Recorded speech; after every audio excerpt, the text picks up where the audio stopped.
All right, and welcome to Fastbreak Breakfast NBA podcast. My name is Keith Parrish, joined once again with my buddy through the miracle of computer phone here with Jon Burr. It is Jon, not how are you? a parade in my city. Not a parade in your city. Hadn't gone great for us, Jon, as No. fans. I didn't want to do the show. Yeah, well, we almost didn't do the show, first of all, frankly. I was in Los Angeles, of course. I traveled back on show day. Show day also coincided with a Grizzlies pod / Grits and Grinds show day. But I had to fly home, Tuesday to get back. And that did not go very well for me.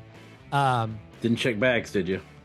So on the way there, no checked bags. I, as far as I'm concerned, flagrantly disregarded Southwest's carry-on rules.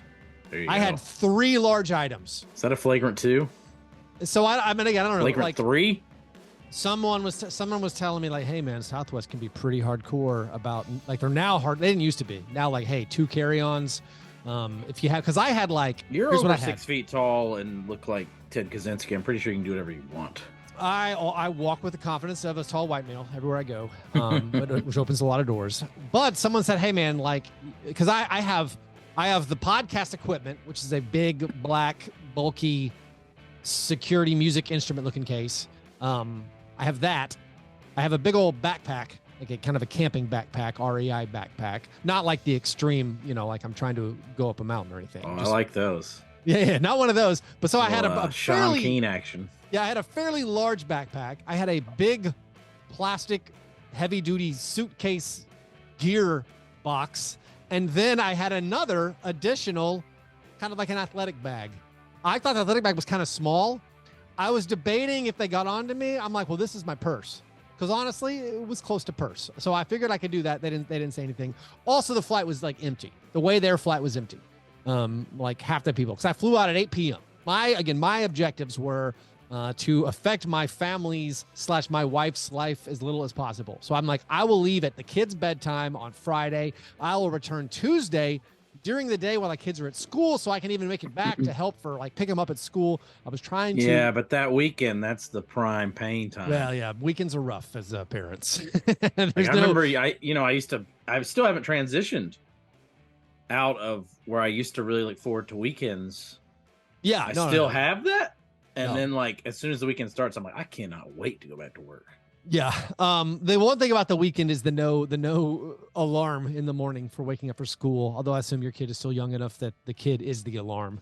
And so there's no sleeping. Anyways, a stiff kick in the balls every morning, 4 a.m. The travel I was talking about with this on the podcast last week, I was real anxious about the travel there because, like, as I've said, I fell asleep on the flight out to Vegas for Summer League. And like, I couldn't recover. Like my body had like shut down fully because it's a night flight. And it was like, I was awake for the first 3.5 hours of the 4-hour flight, then fell asleep. And my body was like, shut it down. We're done. It's bedtime. And then I got woken up, half an hour later and literally never recovered. I felt like my body was in a fugue for days. And so on this night flight out to Los Angeles, I'm like, I got to stay awake no matter what occurs. I love that. All of your quote unquote problems are luxurious things that happen to you that you can't recover from. Right. No, yeah. They're not real problems. Too much sleep, darn it.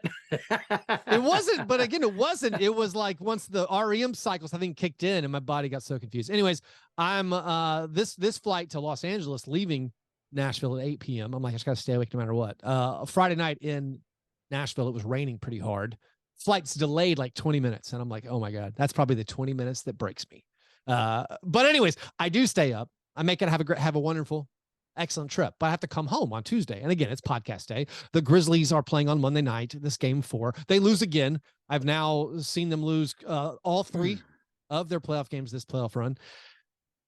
Not only that, so I decided, all right, I got to get home Tuesday. So my flight leaving Los Angeles on Tuesday morning, 5:50 a.m. Going out of LAX.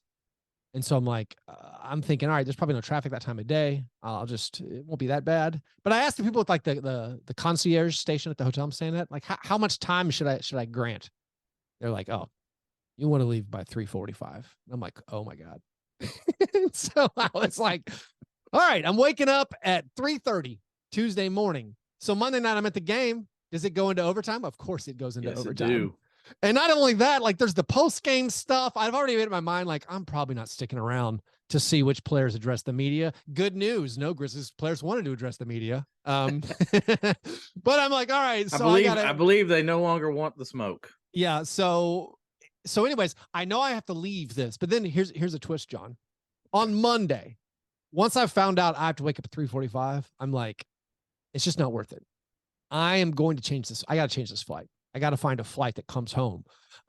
So I find a Delta flight that leaves at like 9, and I'm like, oh, straight home. You know what? It's worth paying up to get this.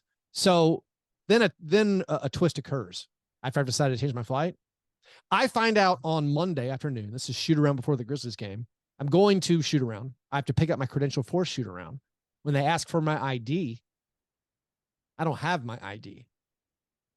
So now I'm in Los Angeles, no driver's license. And I'm like, I was going to change my flight.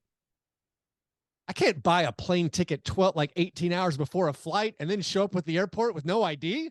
There's no way. Like, best case scenario, they say, no, you can't go on the plane. Do you have Clear? No, I don't. No, I got nothing. Clear, you can get by without your. You can get by. I mean, I was like, you know what? I initially was just going to change my flight. I'm like, all right, it's now instead of. So I'm like, I don't have a driver's license. I've lost my driver's license somewhere in Los Angeles. Now, instead of getting to the airport, I have to leave at 3:45. I have to get there early because I'm going to have to talk to some TSA people about like, hey, look, here's a photocopy of my driver's license. Here's some credit cards in my social media accounts. Please let me through. Not like, all right, so now I have to get up even earlier. The dream of buying a Delta flight, like, no, they would have arrested me when I got there. Trying to figure out. But the good news was, it turns out I left it at the Lakers game. They found it. The Lakers found it. Good job, Lakers. I'm not going to be a Lakers hater anymore. I think it's possible I left it at the secure, like when I checked in the first time, I left it there. So anyways, all things resolved. I do have a driver's license. I do make it home, but I still had to wake up at 3:30. And yesterday was shot. I just barely got out of Grizzlies pod, but now here we are on Wednesday, John. Ready. Well, now you're in trouble. I believe in your ability to do a Grizzlies pod. Yeah. I'm not sure I believe in your ability to have done this luxurious vacation trip and have kept up with the entire NBA. It is very, very hard to travel and cover a game in person and also keep up with everything that's going on. Like one of my worst things, I think, for this, it's not going to be my cream of wheat, but it was up there. It was in the short list of considerations. I missed the Jimmy 56 game, like missed it. And like, I'm in the media room and I see the Bucks are up by 10 in the fourth quarter. And I'm like, okay, cool. How many minutes were left, baby? Yeah, but it's still like, I missed this whole glorious. The Bucks played like 44 minutes of glorious basketball. So yeah, I missed the whole Jimmy 56 game. Yeah, it's gonna be hard, but we'll get to it. We're gonna press on, and it's gonna be okay. And I think I can do it without anyone noticing that I don't actually know what I'm talking about.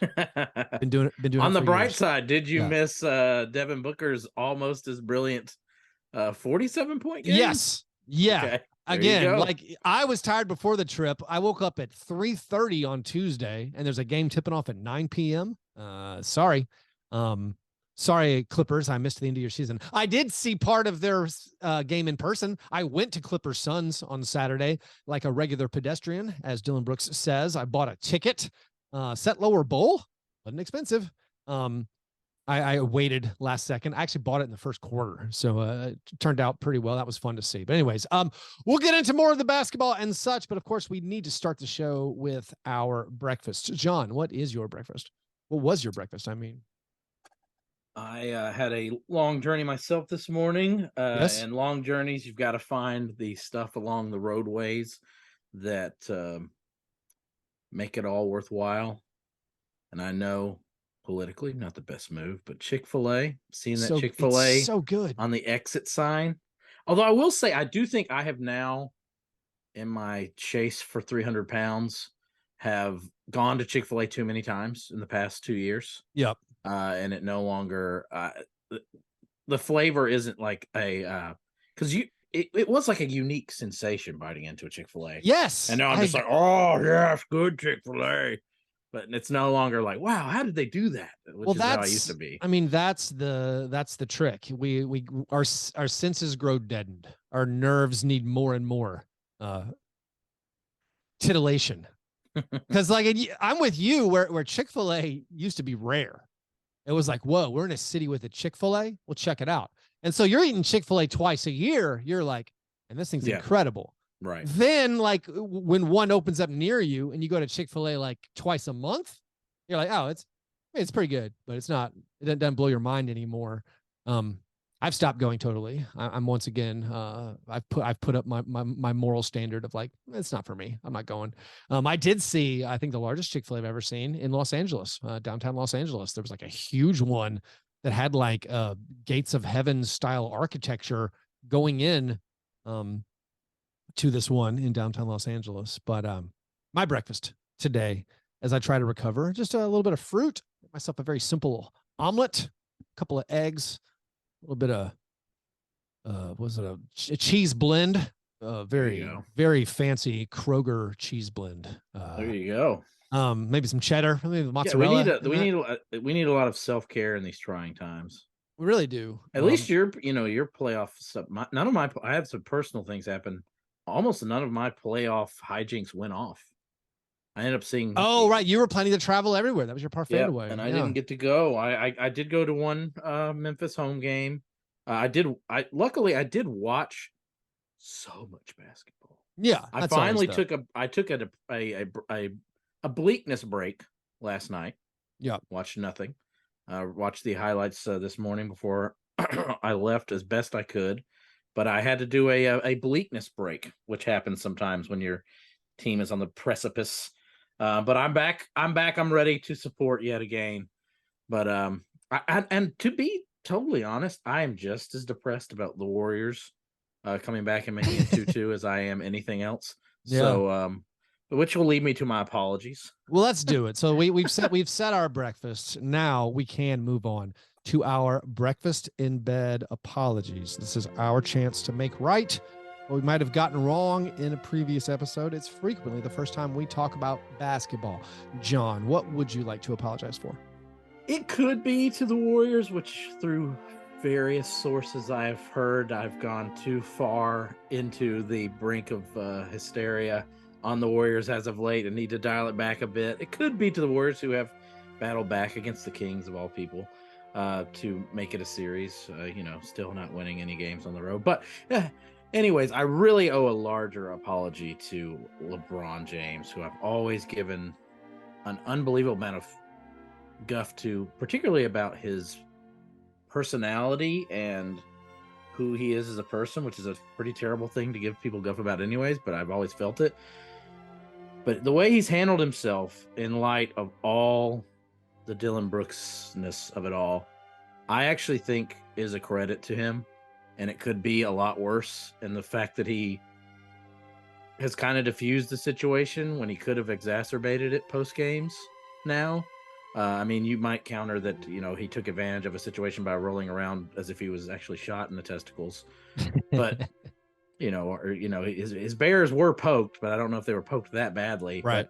But I think post game, like, he's been really pretty nice about it. I mean, this could have escalated into all-out war. Are you saying? And he has the high ground. Am I hearing this that you're saying thank you, LeBron, for not dancing on my grave? Yes, absolutely. Because I fully expected LeBron and all of the Lakers to dance. Well, LeBron has always been, or for as long as I can remember, he's incredible at media. Like, very polished, very funny. He has he's very gregarious, it seems like, when he's talking to the media. Like, again, players don't like talking to the media, but LeBron is. Grizzlies hate it. Yeah, he's absolutely a professional at it, and he's really great at it. And like everyone has pointed out, his first ever 2020 game, that equals 40. So it seems like he dropped 40. No, LeBron's incredible, and the game-winning plays he made in that game 4 Very, very impressive. I mean, that's the one thing. So I will say the one thing about, if you're lucky enough, like I feel super fortunate to be able to go into like media stuff and like cover the games. And, from someone who like us, we're weirdo outsiders and just like making jokes. It's still unique and interesting to go listen to the coaches pregame and talk. And you just see them totally differently. Like I see online that like Lakers fans seem pretty exacerbated with Darvin Ham. But then when you go to like his pregame press availability, and you can watch these on YouTube, but basically no one's doing that. Like you listen to Darvin Ham talk. I listen to Darvin Ham talk, and I'm like, this guy seems great. Like what a smart and enjoyable and entertaining guy. Like everything says about basketball, and it's all respectful and it's all complimentary of your opponent. And like he has, so it's always interesting, like, because we sit here as like podcasters or fans being like, and especially you, John, like that coach sucks, but then you hear the guys talk and you're like, that guy seems very Hold up, let me cook, because I do think Dart Ham at the very least seems to be the better of the Budenholzer boys. Yeah. As far as the coaching. Well, I think he's, I mean, obviously you're up 3-1. I mean, sure, you have AD up. And also, like, powers, I just feel like although I do feel like, and that's another thing, I feel like LeBron, like watching this series, I have watched him mentally destroy us. Yeah. With just how he's decided to play, which goes beyond coaching, because the way he knows who to drop on and who not to, and like, and the way, and he knows who he's gonna eat. He enjoys Dylan being on him and will eat him up. When Tillman's on him, he'll be like, give me a screen. This guy drives me insane. Dude, I mean, the Grizzlies lost both games, but Tillman has two, like he can tell his grandkids about it. Like I shut down LeBron, blocked a shot on one-on-one opportunities where I just smoked him. And we've always known that, LeBron's basketball IQ is extremely high. And that's, the fact that the reason he's in the greatest conversation is he's the rare combination of one of the greatest athletes ever to do it with a really high basketball IQ. And he's been on another level, but I've also felt like the Lakers game plans have been good. And the Grizzlies game plans have been horrible. Yeah. In some cases, doing exactly what the Lakers would like for us to do, which I don't really, it's hard to understand. But kudos to the Lakers, I guess. Kudos to them. Yeah, it's been a tough one. I've got some apologies. I guess I got some business to make right. Numerous.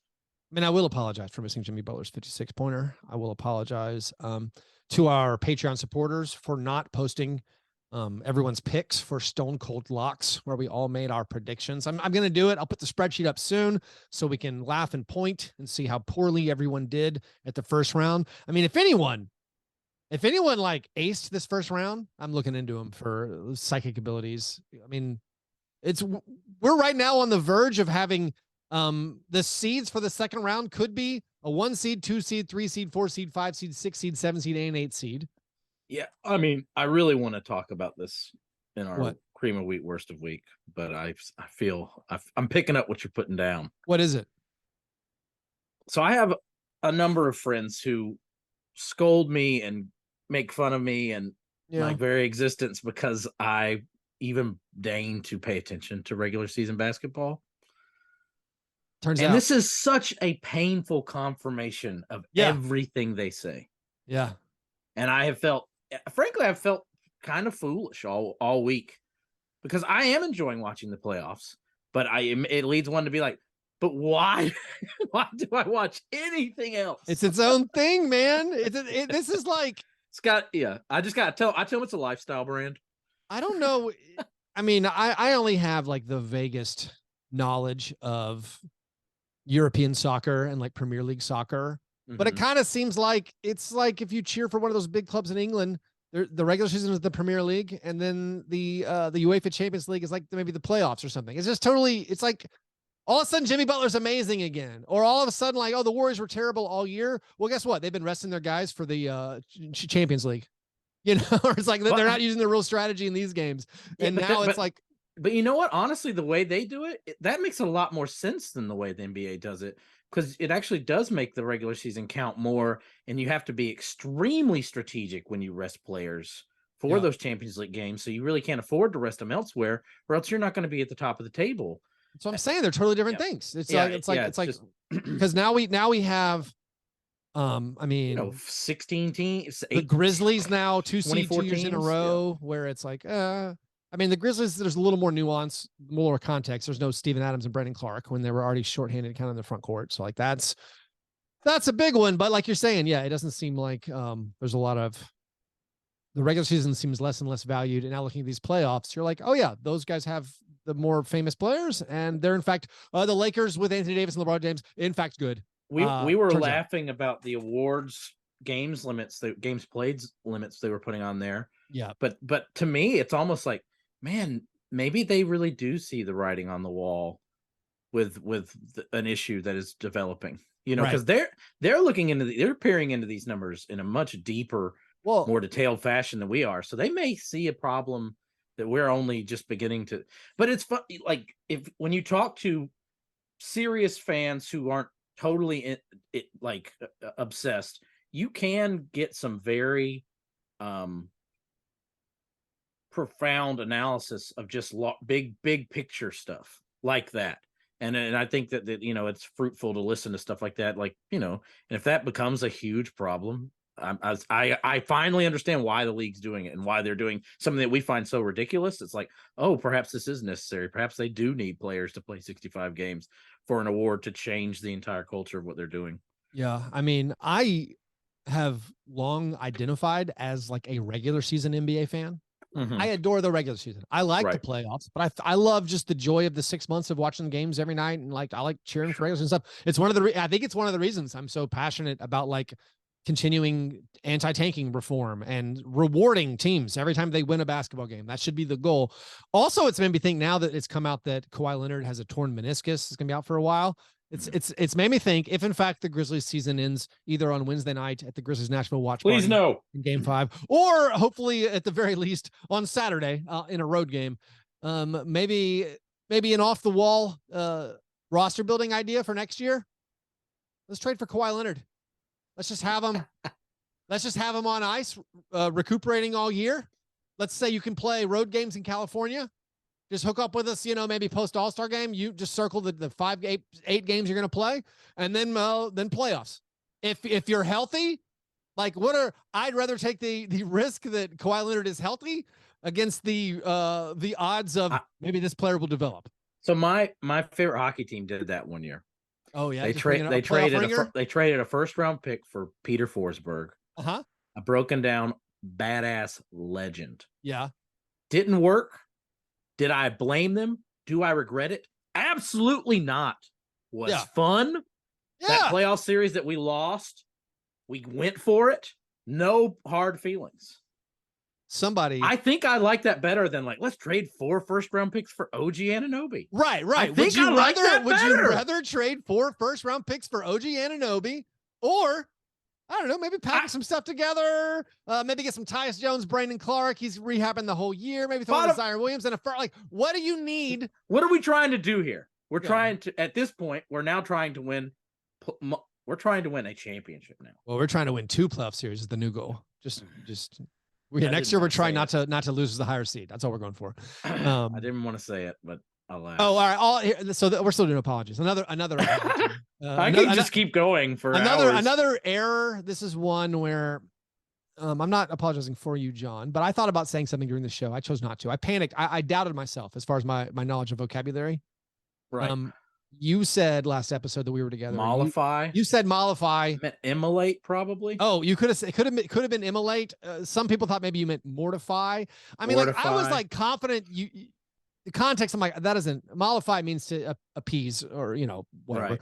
I don't remember. I just remember someone brought it up. That was in our check fact Slack channel. I mean, you could just hold this L on Dylan Brooks at long last. I've had to sit in the apologies section multiple times the other way on Dylan Brooks, but I'm going to end up being right in the macro, or maybe not, because we did do this last year. So maybe not. So I think the Dylan Brooks conversation, I'm not totally ready for it. Okay. I mean, I have turned on him, but I don't think there can't be anyone who hasn't at this point. It's to the point where I feel sympathy. No, he's crossed into like I think even most NBA fans are like, I kind of feel bad for that guy now. It was so profoundly stupid. Yeah, I mean, it was bad, and I don't know what you're supposed to do. And again, part of me feels like, could he just have some like PR deal, coaching? Man. Like, I think he played everyone, and I think if you had just watched 3 years, like I said, you and I have to watch all these games at such a level that you're like really into the details of Dylan Brooks's game and stuff. I think if you had just watched 3 years of Xavier Tillman playing for starting for us and having these great defensive plays from time to time, you'd be, because we're team centric podcasters, you'd be crowing about what an amazing player Tillman is, and we'd be having a different type of conversation. Dylan Brooks just isn't the type of player that you need on your team, and at this point now it's like, damn, this is awful. You know, now the Grizzlies are really stuck because he's an unrestricted free agent. He's tanked his own market value. How much money did he cost himself? In the millions. That's, I mean, tens and tens. Austin Reeves has now taken all of his free agency money. Dude, like Austin Reeves is going to make and that's 20 funny, a year. That's who we have to stick Dylan on now. Yeah, and Dylan is like, he was going to make 20. Like, yeah. We saw that Bogdan Bogdanovic deal that was like for 18, and it felt like a discount based on the rising cap. And Dylan was like, I'm not taking this extension, which was going to be about, I think it was roughly 16. And here's my nightmare. He might eligible. be cheap enough to stay on the Grizzlies now. That's the thing now. I think now, most likely, because this is the problem with the salary cap league, and it's always been the issue with Dylan. It's all, everyone's saying, and again, this is now the repeating ourselves portion of the show. Everyone's saying like, we got to get a better player than Dylan Brooks. Of course. Everyone can say that about their fourth or fifth best starter. Like, we need to upgrade that. Everyone knows that, but like, how do you upgrade that? It's difficult. Where I've swapped over is the, like, if he can't control himself, in the sense that, like, if you're going to lead the league in technical fouls and get ejected in multiple playoff games, and then put up these bad shooting stats, like, his shooting stats weren't this atrocious. Like, they've gone down, and like, you can't do all of those things at once. It's just not worth it. And perception is reality. You know, like, we watched it happen to players much better than him, like Dennis Rodman, where your usefulness can become outlived just because of what you've done to yourself with the court of public perception. And if Dennis Rodman gets swished around the league, what is a guy who, like, in my view, shouldn't be starting for your team going to do? Right. Like, it's just, you know, it is sad because he is really funny. He's provided so much podcast fodder for us. It's frankly unbelievable. Right. He's got his own segment now on the show. Yeah. I mean, and kudos to me. You know, despite multiple on-court antics that show otherwise, he seems like a good guy to me, and his teammates still love him. Right. Which, you know, if anything, you would think teammates would abandon him at this point. But, you know, it has been the weirdest week in Grizzlies history, which is really saying something. That's true. Anyways, those were our apologies. Before we get to our steak and eggs best thing, a word from our sponsor. The Memphis Grizzlies got a couple things here. One, if you're in Nashville, Tennessee, in just a few hours, come out to Noble's Beer Hall for a Game 5 watch party. It starts at 6:30 p.m. Central. Catch all of the Grizzlies playoff games at Noble's Beer Hall. Tonight, we'll be giving away Grizzlies prizes. Should be a great time. Also, download the brand new official Grind City Media mobile app. Explore new ways to access your favorite Grind City Media content and your favorite shows and series to news and entertainment. Stay connected with exclusive content at your fingertips with the new Grind City Media mobile app, available in both the Apple and Google Play stores. All right, steak and eggs, best thing. What's the best thing you saw in the last week? It's very easily Jimmy Butler's performance. I might have missed it, man. So I want to do a thought exercise. A game of scones, if you would, but without the competition, without the singing and the competition. Okay, kudos to Chuck, by the way. Kudos to Chuck. He must be so happy looking down from heaven. We've been texting. We've been texting from hell. So I think it's very clearly the greatest scoring performance in NBA playoff history, when you take into account that he didn't need overtimes to do it, which all the others that are comparable did. Except for the Elgin Baylor one, right? Yeah, okay, sure. The Elgin Baylor one, but he shot much better than Elgin Baylor. And I think the rest of his stuff But it's between the Elgin Baylor. By the way, I saw the Elgin Baylor statue outside Staples. Very, very fun. The little statue garden there. I'm sorry. Go ahead. But so we have that in the Elgin Baylor game. We'll say those are the two greatest. But as the premier box score bandit, yeah, can I run some games by you? Okay. And I want to throw out, like I said, I'm throwing out like the Michael Jordan multiple overtime games, the Bob Cousy quadruple overtime game. So are you just talking just regulation scores? Is that the cutoff, or are you just arbitrarily removing some? Or so what do you think about the 2 Charles Barkley games? So one of them was that fake that questionably officiated Sonics game. Is that correct? Where he got like so many free throws? It's like a game 7 against the Sonics. I think it's a game 5 against game 7. That's the 44 points, 24 rebounds. I'm not talking about that one. Oh, okay. I'm talking about by the way, Charles Barkley, one of the greatest playoff performers ever, is going to show up on this list like 3 times. 2 games before that, he had a 40-point triple-double.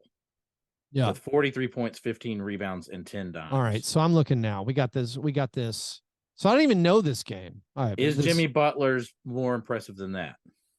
All right. So Butler was 19 for 28. I mean, Barkley's cooking 23 for 31. 3 out of 4. You know what I did? I remember this Barkley game now. I watched this as a youth, as a teenager.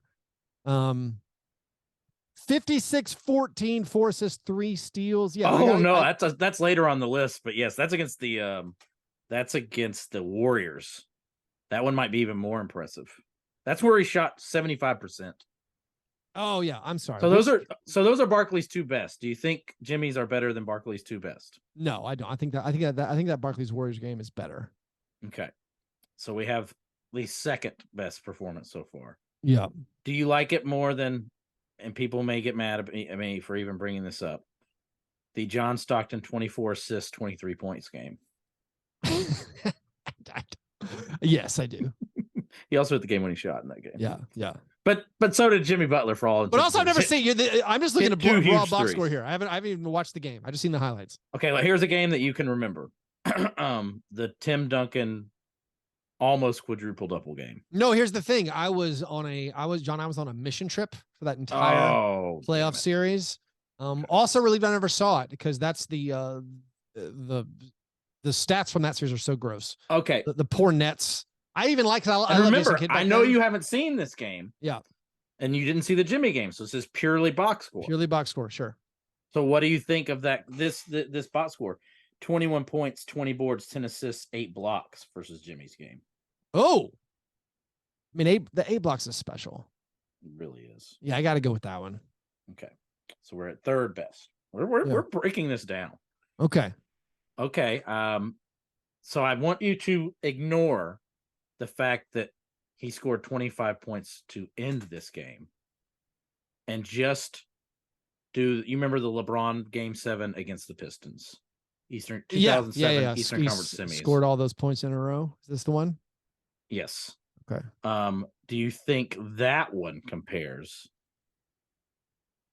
He scored 29 of the last 30 points. It's hard to, I watched that one, and free. I was cheering for the Pistons, so that one has a big imprint on my brain.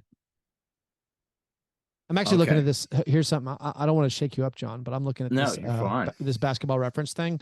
This is using game score. Basketball Reference's own little single number that they create out of the box score stats. So this actually throws out, before the blocks and steals were counted. So we're only talking, like 40-ish years here. This is kind of gross to me, at least. The Jimmy Butler game is the 7th highest game score game. Are both Barkleys ahead of it? It is behind one Barkley. It's behind the 56 Barkley. It's ahead of this 43-point Barkley. It is ahead of the Michael Jordan 63-point game, as it should be. That was an overtime performance with a lot of shots. It has. This is interesting. Should be ahead of the flu game. It has a Sleepy Floyd game as 5th. Well, that's not good for the game score. Is the Clyde Frazier game on there? I don't. Let me search for old Walt. 36 points, 19 assists, 7 rebounds. I think that one is before the steals and blocks are counted. It's not listed here. Okay. Here's the top 5 counting down. 5. Is there Shaq? No. 4. Oh. The Michael Jordan 56-point game in the playoffs. That's number 4. Number 3, Kevin Durant in the bubble. Okay. 49 points, 17 rebounds, 10 assists. He was 16 for 23 from the field. Yeah. So that's just an incredible game. Number 2 is the Barkley 56-point game. And I don't think you would ever guess this. Is it an all-time great player? Because I did make a list of my own. Number 1. Is it Hakeem? It occurred in the bubble. Oh, dang it. Okay, well, let me, yeah. Oh, not in the bubble. I'm sorry. This is the year after the bubble. Is it, It is Damian Lillard. Oh, that makes total sense. Yeah. I mean, he averaged 40 points a game that year. He hit 12 3-pointers. I would never have guessed it. Yeah, that's what I'm saying. He hit 12 3-pointers. He shot 70% from the field, 55 points, 10 assists, had 3 blocks too. And this is the double overtime game, but that is the highest game score in basketball. Well, see, I'm throwing out the double overtime. Throw out the overtimes. Never mind it. Yeah. Hakeem Olajuwon, 49 points. That is 25 rebounds, 6 blocks. Yeah. Give me that Hakeem stat line. I'll take that one over Jimmy Butler. Bill Russell, 30 points, 40 rebounds. I don't know how to comprehend those things. It was probably against like Syracuse.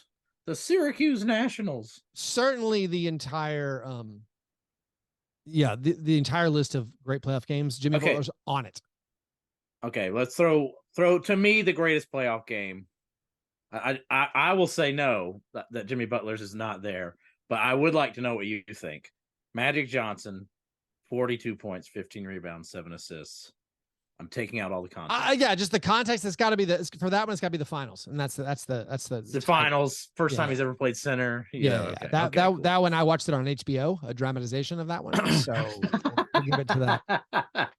Did Bo Burnham also, play but also part of the Jimmy Butler thing is the fact that the context of underdog, not expecting to win, and the comeback in the rally. Just an incredible. We so often forget games like this, but if they don't take place on the brightest stage, so I do think it's the greatest scoring NBA playoff game. So now ever. You just continue to make me feel bad for missing it. So I mean, and you also have to understand that this isn't like the way he did it, Keith. You need to go back and watch it because he did it I'll watch every facet of the game. The Bucks outplayed the Heat for most of the game. I do love rewatching a classic game. It's fun to do. Also the Bucks problems kind of start with Kyle Lowry screwing things up, so that's yes, absolutely. Yeah. So it's an instant classic. So I did not. I was late to it, and I think a lot of people to and rewatched it that night and was just kind of mystified. Yeah, at how he did it. So. My best thing, John. I in Los Angeles, I had the opportunity to finally meet Zach Kleiman in person. Yes. It was really nice. He said some nice things to me. The one thing, I mean, maybe he knows lots about me. I don't know. But he was like, "Hey Keith, Fastbreak Breakfast. Good to meet you. Sorry about Melton."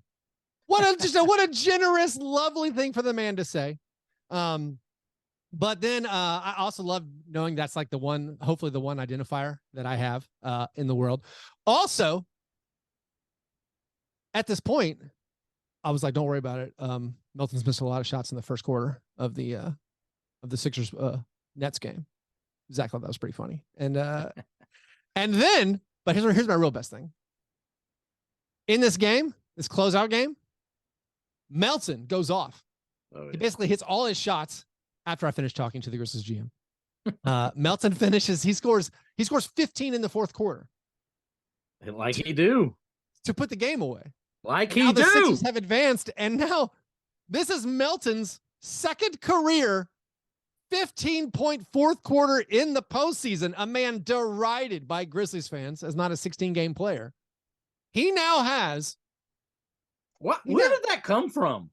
What? He was a proven commodity. that he could play in the playoffs. He's got people are so obsessed with the shooting percentages.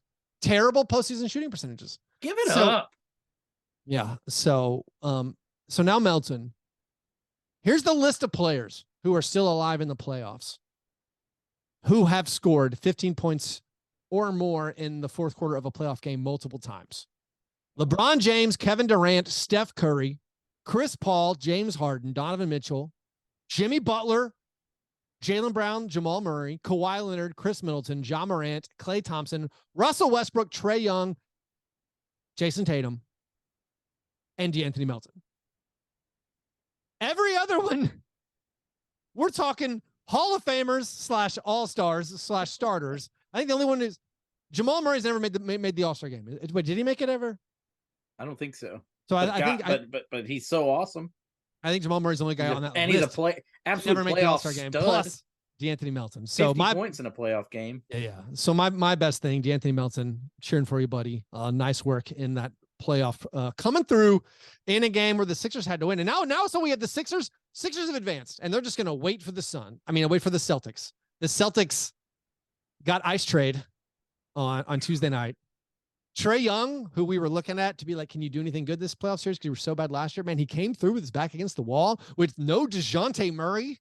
DeJounte Murray, who was ejected for colliding with an official post-game. Trae with 38 points. Coming through on the biggest stage again with the deep three-point shot. I love how Trae just does this. Like Paul George voice, that's a terrible shot. Yeah. But he just game winner, pull up three. So the Celtics have not advanced. They're up 3-2. Also, you have the Bucks, who were there again. They were up by 10, and then the Jimmy Butler game happened. So that's another, the Bucks, Celtics, the teams we thought were going to be the two to fear in the East. But now it's the Sixers. They've moved on. They're resting. Meanwhile, in the Western Conference, the Suns and Nuggets have advanced. John, have you seen anything in the post, or based on what you've seen so far, are Sixers, Suns, Nuggets? Are we feeling the best about them of any other teams, or is it still for you Bucks, Celtics, and or anyone else? Despite the Sixers rolling over the Nets, I was pretty unimpressed with how they did it. I know that sounds insane, but they have seemed not all there, and I think the Embiid being banged up is really bad for their. That's the huge red flag. Like, oh, again, he's banged up again. Like, yeah. So I just don't. So they're probably who I feel the worst about. I don't think Nuggets beating the Timberwolves means anything. I know that there's like been a movement to be like, let's talk about how awesome the Nuggets have been. I can't get over how the Timberwolves play and are. Well, I mean, poor, like they're so up and down. They're stud, and we have a croissant query about this, but they're supposed stud player who they probably want to trade now in Karl Anthony Towns disappears. Ant Edwards is up and down. I can't give them credit. I think the Suns they look awesome. And that's what we were worried about. Well, I don't think the Suns have looked that awesome. I know they have Kevin Durant. That they can turn. I missed the 47-point superstar to a different superstar every game is not fair. That's true. The fact that they can go, okay, we don't, you don't have it tonight. KD go off. KD doesn't have it tonight. Devin go off. Oh God, here's Chris Paul. Yeah, an absolute killer.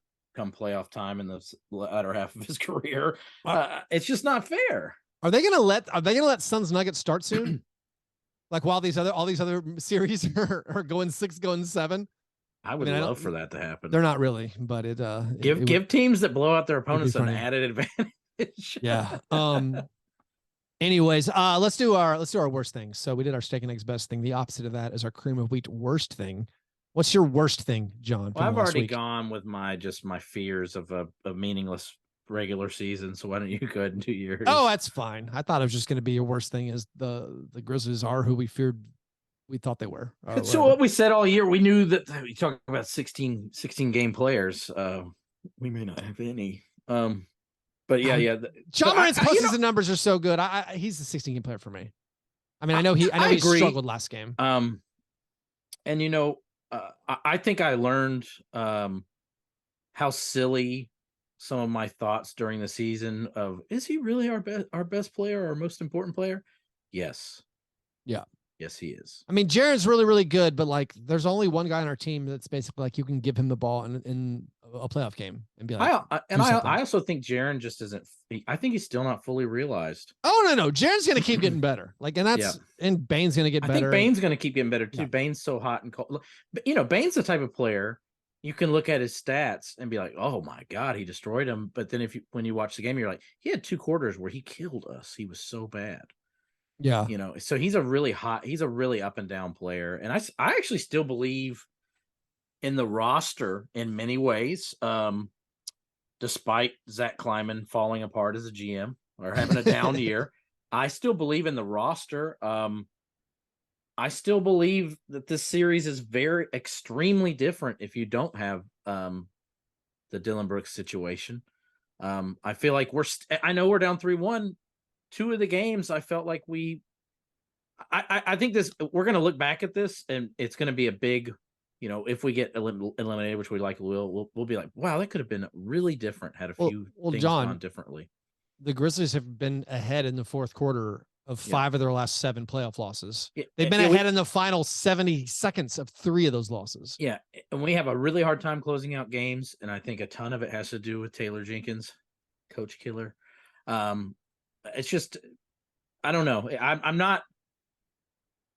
I'm mostly depressed about the circumstances of how we are losing. Not about the future of the team. So it's just, here's something that I'm pretty sure you may not know.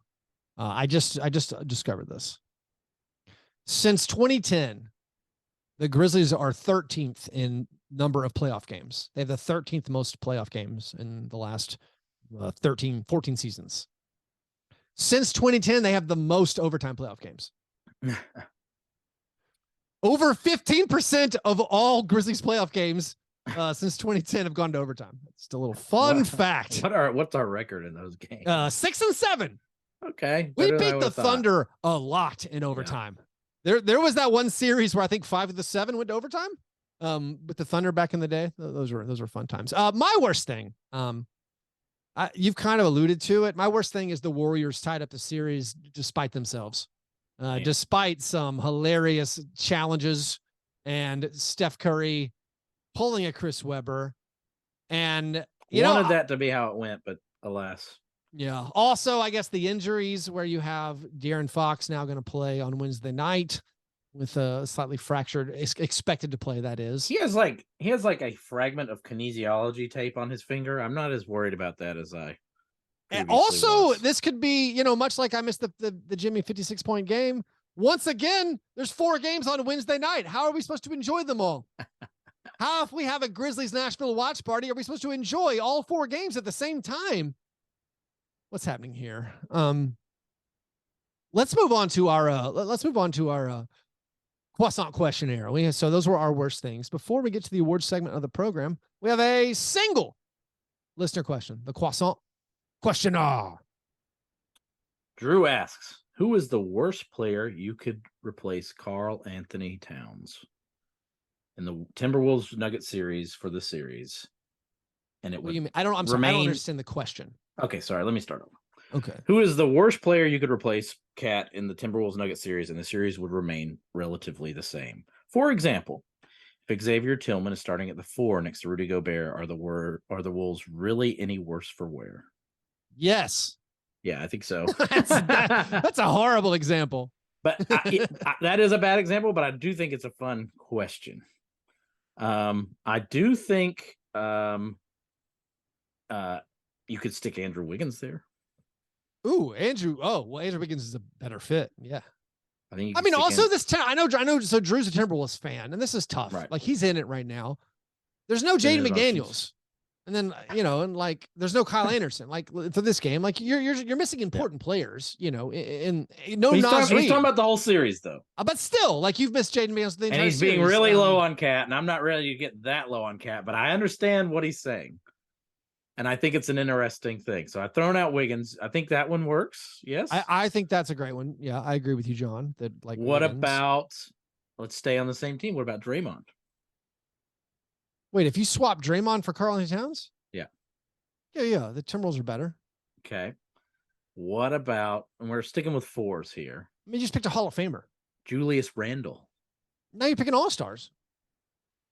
I don't. Karl Anthony Towns is an all-star. I'll keep going down. I thought the conceit of the question was we're naming like mediocre to average I'm moving players. down. I'm moving down. What about John Collins? Wow. Okay. If you that's on my list. If you swap out Cat for John Collins, are the Timberwolves any worse? I think that's too far. I think they might be the same. I don't really? know. Okay. So I think the fit's weird. The fit's weird. So I think Keith's answer is John Collins. Cat came through in the play-in, man. The dude was drilling threes. Like it's not like he's totally been absent. It's just I agree. They're losing to a superior team. I don't hold the series that much against Cat or anything. I know when you watch Cat's body language, which is again the worst body language of any player in the NBA. Like I don't enjoy watching Cat, but I don't think the results are that like his fault or anything. And I don't know. I don't know. I thought those last two. I think. He's so bad sometimes. John, here is something I believe, and I've said it before. I don't think the Timberwolves are materially different when Cat's available based on who the players they have. Like when it was Kyle Anderson, Naz Reid, and Jaden McDaniels all available to play alongside Gobert. I don't think they're that much different than if like Cat's healthy, because you already have. It's like all these skills are duplicative, kind of, or like you have like all kind of guys who can play the four. You have Gobert. It would be much more effective if you could trade Cat theoretically for I'm going to give a 2 or a 1 who could be a little. I'm going to give better. my answer because it's funny because he's been on the team, and I'll say Jared Vanderbilt. That's good. That's a good one. I like that.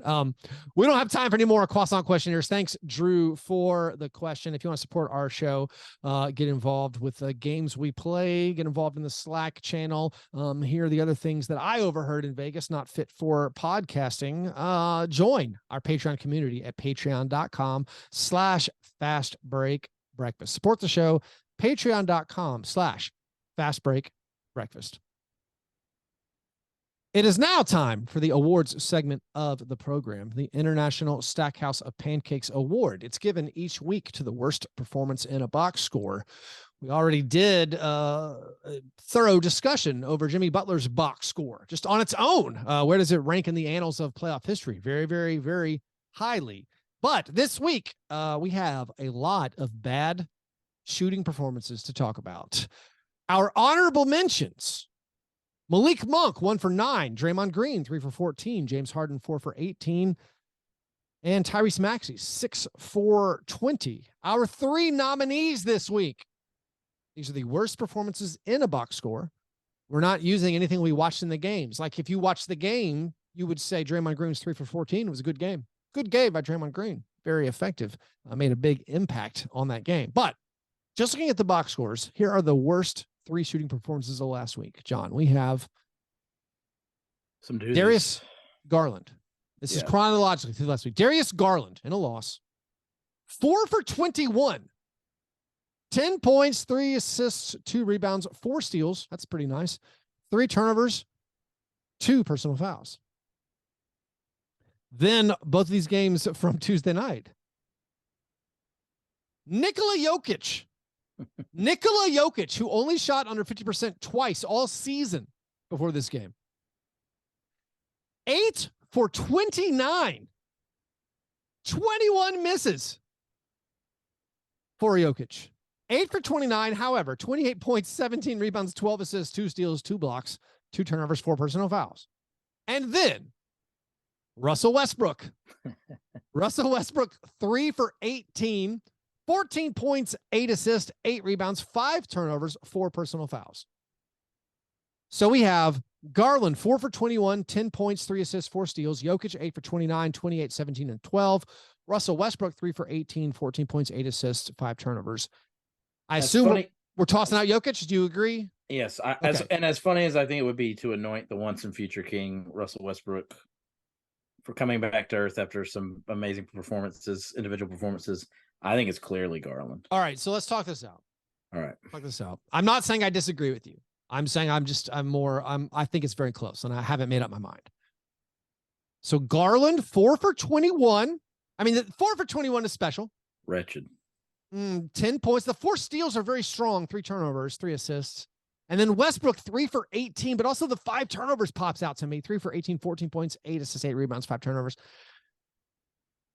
I guess we can't have a tie. 8 assists, 8 rebounds is better than all right. Only three assists from your point guard is pretty putrid when he misses that much. Also, I mean, 21 attempts. I think you're letting your love of steals get way too in here. I think it's you're just right. Not that important a stat compared to Russell getting 8 dimes. I need to look up now who's the last player to attempt 21 field goal attempts and only score 10 points in a playoff game. All right, well, we will give it to Darius Garland. Congratulations for your playoff International Stackhouse of Pancakes Award. As far as Russell Westbrook, John, going 3 for 18, he did accomplish something special. In NBA playoff history. The best to ever do it, baby. He's the first player ever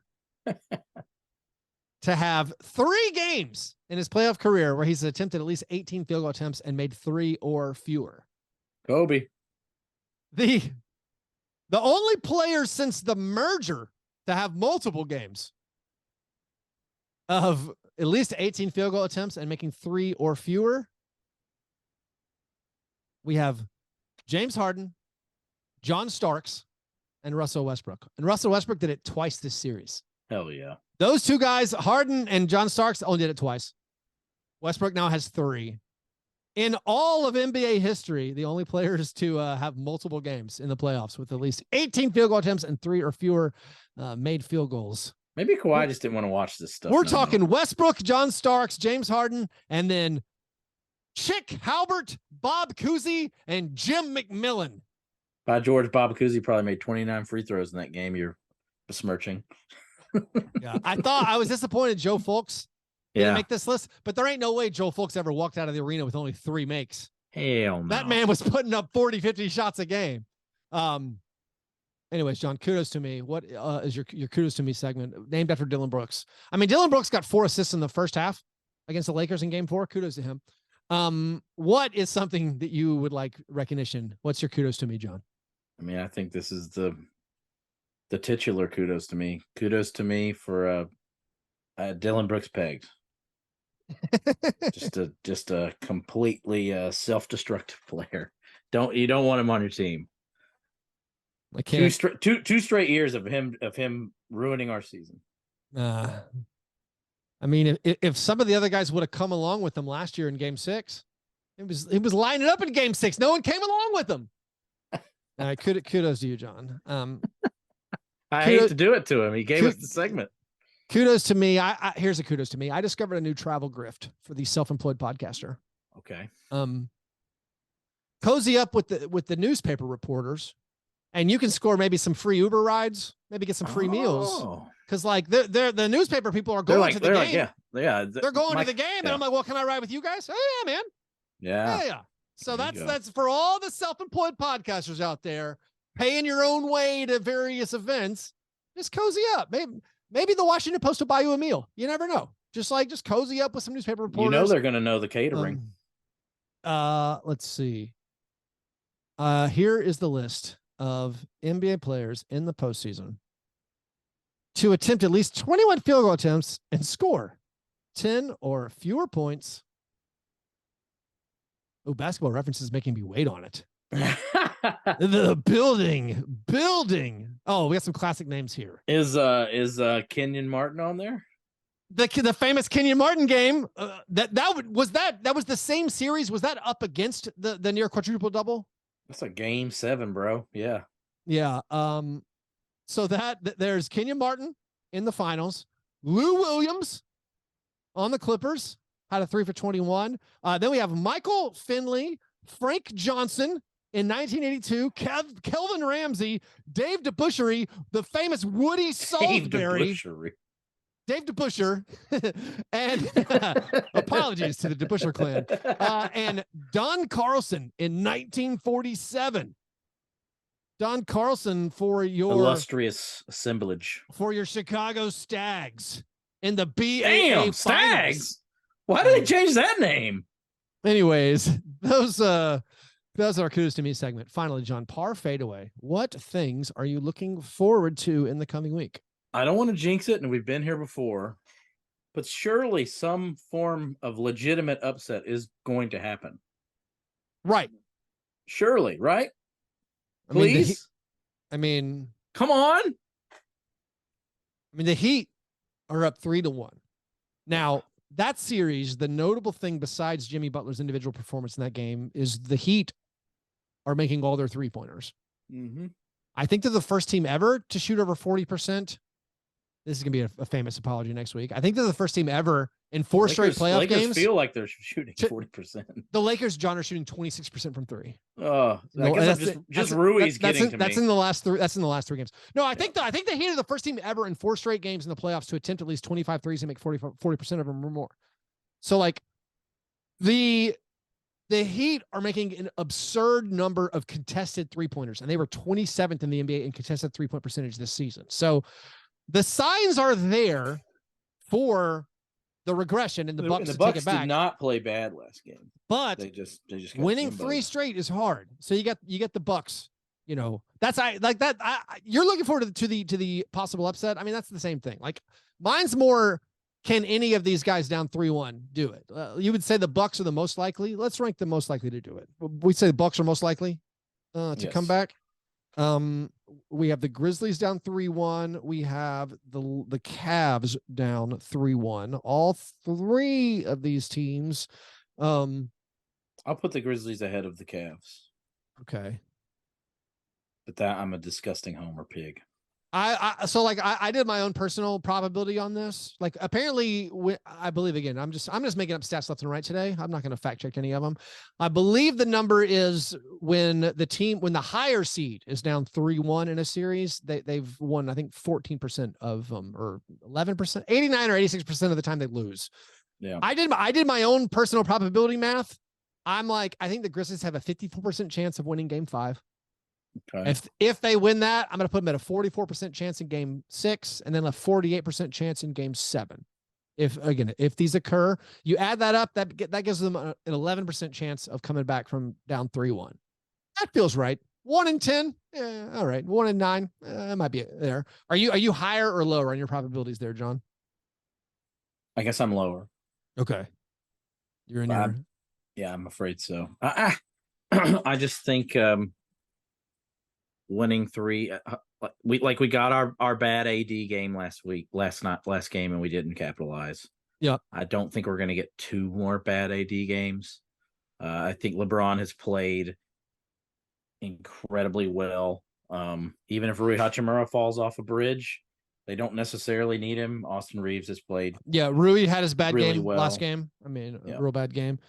I feel like it has been proven that I was wrong on the Lakers roster, and what they have assembled is enough. Here, Anthony Davis in the series so far has 19 blocks and 7 steals. Here's the list of players to have at least 19 blocks and 7 steals over a 4-game span. It's Hakeem Olajuwon, David Robinson, Kareem Abdul-Jabbar, and Dikembe Mutombo. Even the AD bad offensive game last game, I still felt I have felt completely dominated down low. No, he's dominated everything. Yeah, they're funneling stuff towards him in the paint, and the Grizzlies aren't sure what to do. But I do think the Grizzlies. What about? I feel like the series has been closer than the Knicks Cavs series has been. The Cavs are scoring out of like the early aughts. Yeah, 99, 97, 79. Like what in the world, guys? Like that's just nightmare stuff. Let's include the Hawks on this list, right? Because they were down 3-1. They won. Do you think the Hawks have a better chance than the Cavs have a better chance than the Hawks, right? I mean, the Celtics aren't going to lose twice in a row. 2 more times. I wouldn't think. That'd be stunning. Yes. Okay. Yeah, I'm going to rank them Bucks. I think the Cavs. I mean, again, I'm a Cavs casual. I'm not a Cavs expert. Right. Who I think the Cavs are in my mind. I wish I hadn't wienered out on the Knicks thing. With 2 out of 3 at home, I feel like the Cavs are some burner. I mean, Yeah, I feel like the Cavs seem more likely, but again, I'm speaking outside of my depth. I'm no Eastern Conference expert, so maybe I'm wrong there. That last Cavs game was so embarrassing. You'd hope to see some sort of eruption. Right. And like Garland's had a rough series, and Donovan Mitchell, who I thought was definitely like one of the top playoff performers, and I thought he was a reason I was very confident in this team. But they've had a lot of trouble, and the Knicks are looking incredibly strong so far this playoff series. Anyways, that shout out Mark Cuban.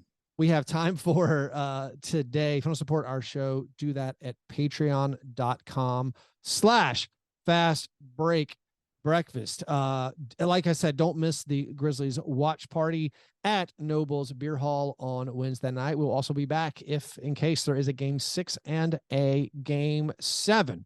Thanks for supporting the show. You guys are the best. Thanks for listening. And remember, breakfast is the most important thing. I will remember